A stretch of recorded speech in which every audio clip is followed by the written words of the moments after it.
Dramatic montage of Godzilla through the decades flashes across the screen. The iconic roar of Godzilla echoes over sprawling cityscapes and devastated landscapes. Hey folks, ever wondered how a giant, radioactive lizard became one of the most enduring icons in pop culture?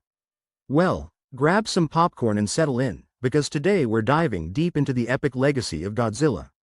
From his monstrous origins to his status as a global phenomenon, we're covering it all. Let's get started. Alright, so Godzilla isn't just some big monster that smashes buildings. He's so much more than that. Over the decades, he's evolved from a terrifying embodiment of destruction to a symbol that reflects our fears, hopes, and even our sense of adventure. Whether you're a hardcore fan or just curious, there's a lot to unpack here. So, what's the big deal about a giant lizard anyway? Let's rewind the clock and find out. The birth of a monster. First things first, let's set the scene. It's post-World War II Japan. The country is grappling with the aftermath of the atomic bombings of Hiroshima and Nagasaki. On top of that, nuclear testing is ramping up in the Pacific. People are on edge, and there's this collective anxiety about nuclear radiation and its consequences. Heavy stuff, right? Enter Toho Studios. They're looking to make a film that captures these fears and brings them to the big screen. Inspired by real-life events like the Lucky Dragon No. 5 incident, where a Japanese fishing boat was contaminated by nuclear fallout, they decide to create a creature that embodies these anxieties. Director Ishiro Honda and producer Tomoyuki Tanaka spearhead the project, and voila, Godzilla is born. The original 1954, Gojira, isn't just a monster movie. It's a powerful metaphor for nuclear destruction. Godzilla represents the uncontrollable force of nature unleashed by human hubris. The film delves into themes of loss, fear, and the ethical implications of scientific advancement. Pretty deep for a monster flick, huh? The original film, Gojira, 1954. Now, making this film wasn't a walk in the park. With limited technology and budget constraints, the team had to get creative. Forget CGI. This was the era of suitmation. A stunt actor donned a heavy rubber suit to bring Godzilla to life, stomping on miniature sets meticulously crafted to resemble cities. It was groundbreaking stuff for its time. When Gojira hit theaters in Japan, it struck a chord. Audiences were both terrified and moved by the film's poignant message. The film was later re-edited for American audiences as Godzilla, King of the Monsters, introducing Raymond Burr into the mix. While some of the original's depth was lost in translation, it helped catapult Godzilla onto the international stage. This film didn't just create a monster, it pioneered the entire kaiju genre. It influenced not only Japanese cinema but also laid the groundwork for future monster films worldwide. Directors and special effects artists took notes, and the ripple effect can still be felt today. Evolution through the eras. Godzilla's journey didn't stop there. During the Showa era, he underwent a significant transformation. Initially portrayed as a villain, Godzilla gradually became a hero of sorts. He started battling other monsters like Mothra, King Ghidorah, and Rodan. The films took on a lighter tone, appealing to younger audiences. Who would have thought Godzilla would become a defender of Earth? Fast forward to the Heisei era, and things get darker again. The films return to Godzilla's roots, focusing on more serious themes and advanced special effects. The storytelling becomes more complex, delving into environmental issues and the dangers of genetic engineering. It's like Godzilla grew up with his audience. The Millennium Era brought reboots and reimaginings of classic stories. With Godzilla 2000, the franchise aimed for a global audience, incorporating modern special effects and new narratives. Each film was almost like a standalone story, giving directors creative freedom to reinterpret the King of the Monsters. Most recently, the Reiwa era has given us Shin Godzilla, a film that tackles contemporary issues like government bureaucracy and disaster response. Think Fukushima nuclear disaster parallels. There's also been a foray into anime adaptations, bringing Godzilla into new storytelling mediums. The big guy is still evolving. Godzilla in the West. Now, let's talk about Godzilla's adventures across the Pacific. The 1998 American Godzilla, directed by Roland Emmerich was, well, it was a thing.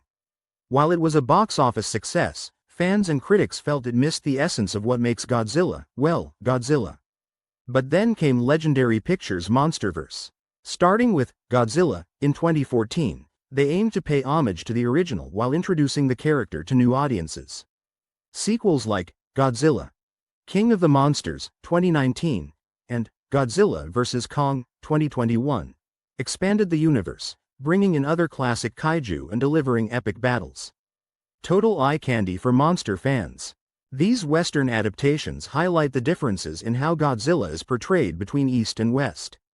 In Japan, Godzilla often symbolizes deeper societal issues, while Western films tend to emphasize action and spectacle. But at the end of the day, both interpretations have helped cement Godzilla as a global icon. Behind the monster. Making Godzilla. Let's geek out over some movie magic. The original Godzilla movies used suitmation, a stunt actor like Haruo Nakajima sweating it out in a heavy suit. It was grueling work but gave Godzilla a tangible presence on screen. With advances in technology, modern films have shifted towards CGI, allowing for more dynamic movements and intricate details. Each method has its own charm, don't you think? Ah, that roar. Ever wonder how they created Godzilla's iconic sound? Composer Akira Ifukube came up with it by rubbing a leather glove coated in pine tar across the strings of a contrabass. The result? A haunting roar that's instantly recognizable. And let's not forget the epic musical scores that add so much atmosphere to the films. From miniatures and pyrotechnics to advanced computer graphics, Godzilla films have always pushed the envelope in visual effects. These techniques influenced not just Japanese cinema but Hollywood blockbusters as well. It's a testament to the creativity and innovation of the filmmakers over the years. The monsters and mythology. Godzilla's not the only kaiju on the block. Over the years, he's faced off against and sometimes teamed up with a roster of incredible creatures. There's King Ghidorah, the three-headed dragon from space, Mothra, the giant moth deity, and Mechagodzilla, a robotic doppelganger built to take him down. Each monster brings its own backstory and adds depth to the Godzilla universe. At one point, we even got Monster Island, a sort of kaiju Jurassic Park where all these giant creatures coexist. The crossover films, especially in the Showa era, were like the Avengers of monster movies. It was always a thrill to see who would show up next.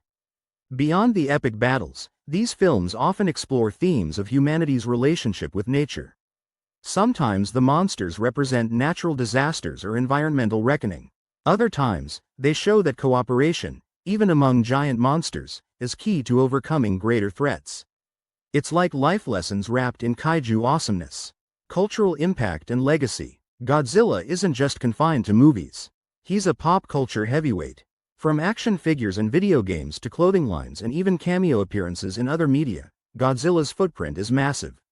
There are parodies, homages, and references galore. He's even got his own star on the Hollywood Walk of Fame. Believe it or not, Godzilla is also a subject of academic study. Scholars analyze the films for their commentary on societal issues like nuclear warfare, environmental degradation, and political tensions. The big guy is more than just scales and atomic breath. He's a reflection of our world.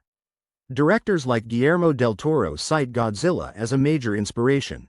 His film, Pacific Rim, is a love letter to the kaiju genre.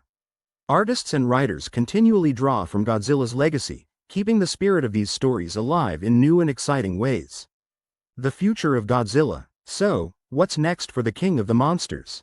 Toho and Legendary have hinted at new projects in the pipeline. There are whispers of more MonsterVerse films and possibly new standalone Japanese productions. Speculations include fresh storylines and the introduction of previously unseen kaiju. Exciting times ahead. As global issues evolve, so does Godzilla's relevance. Future films might tackle themes like climate change, new technological threats, or even space exploration. With advancements in special effects, the possibilities are endless. Let's not forget the fans. Conventions, fan art, cosplay, and online forums keep the community vibrant. Events celebrating Godzilla's anniversaries bring people together from all over the world. It's a testament to the enduring appeal of this colossal creature. Wow, what a journey it's been. From his origins as a symbol of nuclear devastation to his role as a protector and pop culture icon, Godzilla has truly stood the test of time. His stories continue to captivate us because they tap into universal themes and emotions. So, why does Godzilla continue to roar into our hearts? Maybe it's because, deep down, we see a bit of ourselves in him. A force of nature struggling against challenges, sometimes destructive, sometimes protective, but always compelling. Thanks for hanging out and chatting about all things Godzilla. A big shout out to all the filmmakers, actors, and creators who've brought Godzilla to life over the years. Your work has inspired generations. Also, thanks to you, the audience, for joining me on this monstrous adventure. Don't forget to check out some of the classic films and see how it all began. Liked this deep dive into Godzilla's legacy? Smash that like button. Share this video with your fellow kaiju enthusiasts, and don't forget to subscribe for more awesome content. Got a favorite Godzilla moment or monster? Drop it in the comments below. I love hearing your thoughts. Stay tuned, because next time we'll be exploring more epic stories from the world of cinema. Until then, keep dreaming big and embracing the monstrous wonders of storytelling.